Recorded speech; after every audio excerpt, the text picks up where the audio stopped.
उससे सही नहीं होता है तो अपने बकरी को होम्यो का दवा खिलाइए। होम्योपैथ का जो दवा होता है।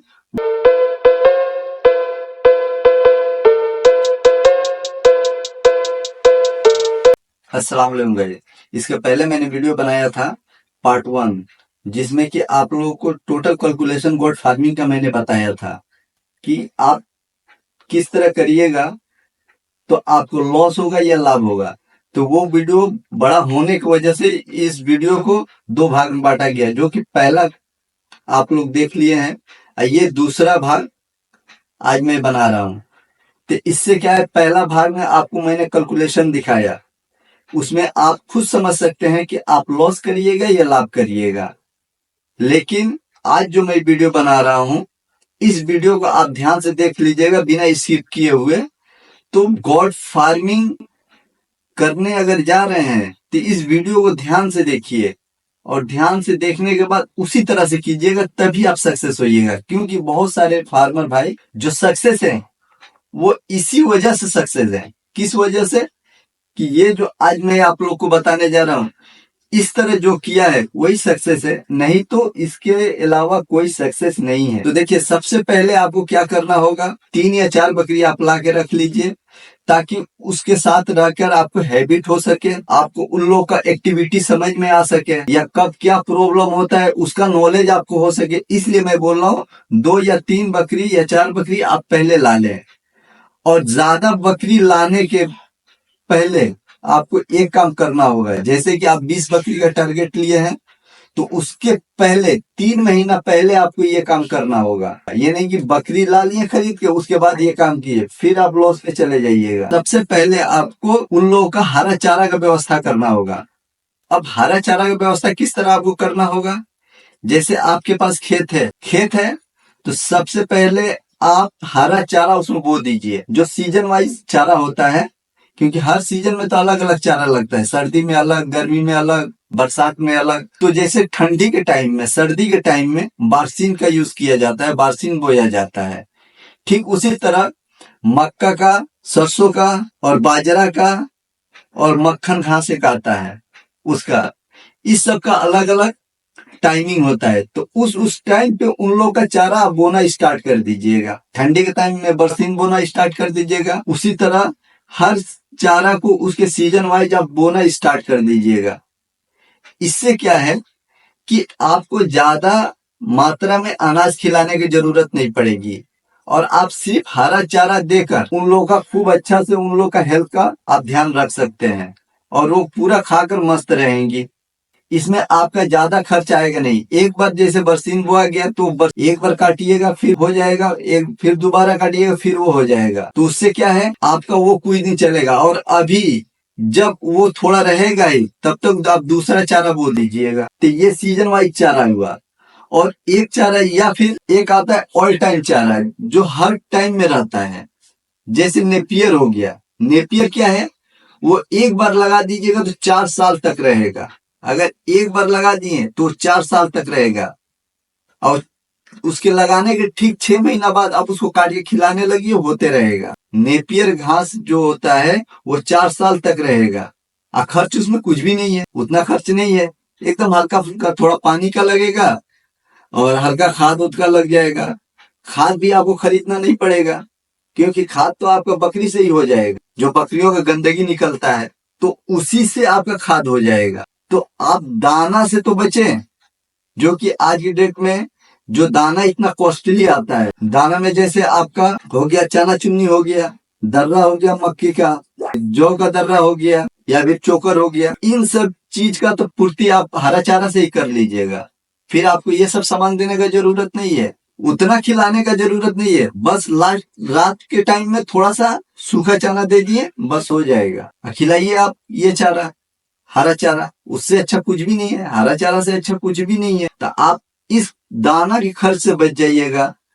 और दूसरा चीज होता है कि पीपल का जो पत्ता होता है या कटहल का पत्ता है, आप लोग के वहां पे होगा, कहीं से भी गए थोड़ा पत्ता काट के ला के दे दिए, वो भी उन लोगों के लिए बहुत फायदेमंद है। तो आप इस चीज पे ध्यान दीजिएगा, तो खाने में जो खर्च होता है उससे आप एकदम बच जाइएगा। आप खुद सोचिए, कि खाने में जो खर्चे आज के डेट में वही किसान सक्सेस है, वही फार्मर सक्सेस है जो स्टोल फीड पे रख के, जो खिला के, सिर्फ दाना खिला के, 2 टाइम दाना और 1 टाइम हरा चारा खिला के जो बिजनेस कर रहा है, गोट फार्मिंग कर रहा है। अगर वो कितना हो कहे कि हम लाभ कर रहे हैं, तो लाभ नहीं कर रहा है, वो लॉस कर रहा है। भले वो अपना हकीकत नहीं बता रहा है तो क्या, वो लॉस कर रहा है। और जो हरा चारा खिला रहा है वही आज के दिन में सक्सेस है। गोट फार्मिंग उन्हीं का बंद होता है जो स्टोर फीड पे सिर्फ सूखा चारा देते हैं। सूखा चारा में दर्रा और चोकर, चना चुन्नी, ये सब जो ज्यादा करके खिलाते हैं, वही आज के डेट में फेल होते हैं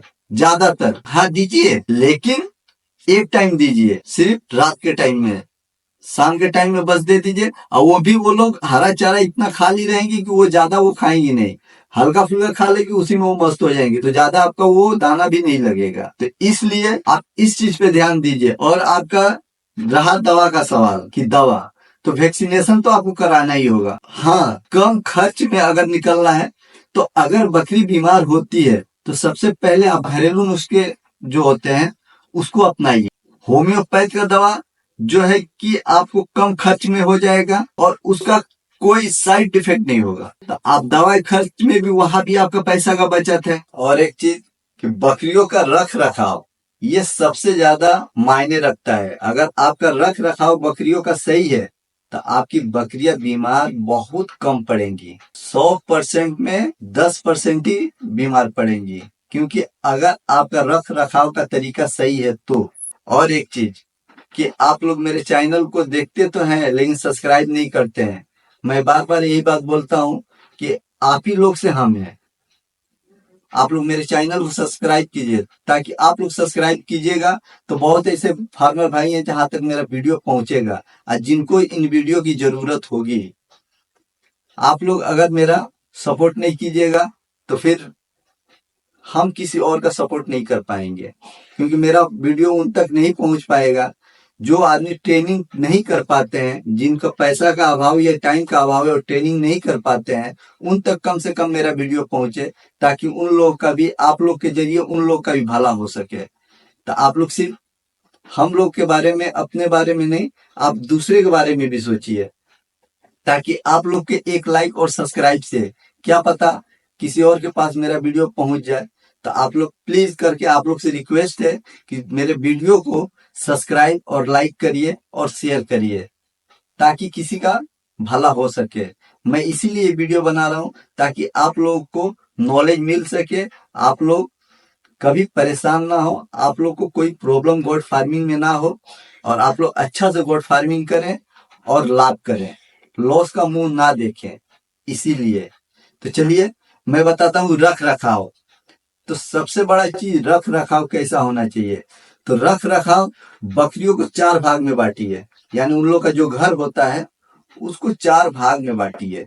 पहला भाग होगा 1 महीना से 8 महीना तक का बच्चा का, ताकि उसमें बकरी का बच्चा रहे तो कोई बड़ी बकरी उस लोग को मारे ना, या कोई खस्सी उन लोग को मारे ना। वो लोग बड़ा, अगर ये एक साइज के रहेंगे ना तो आपस में लड़ेंगे तो किसी को चोट नहीं लगेगा उतना, और उन लोगों को प्रॉब्लम भी नहीं होगा। इसलिए पहला सेट जो बनाए, जो जगह वो बनाए आप 1 महीना से 8 महीना तक का। दूसरा सेट 8 महीना के ऊपर का, यानी 8 महीना, 9 महीना, 10 महीना, 11 महीना, 12 महीना, उसके बाद जितनी बड़ी हो जाए।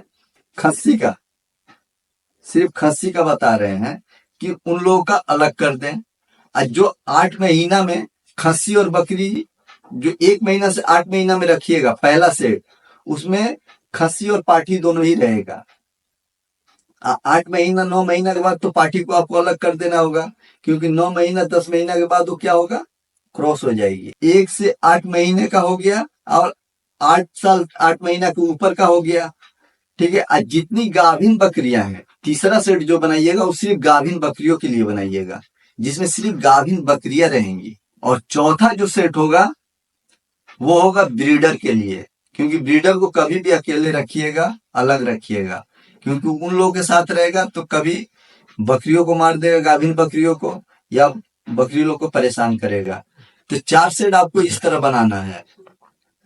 और एक चीज आपको ध्यान देना है, लेबर वाला जो खर्च है, कि लेबर का जो खर्च होता है वो कैसे बचाइएगा।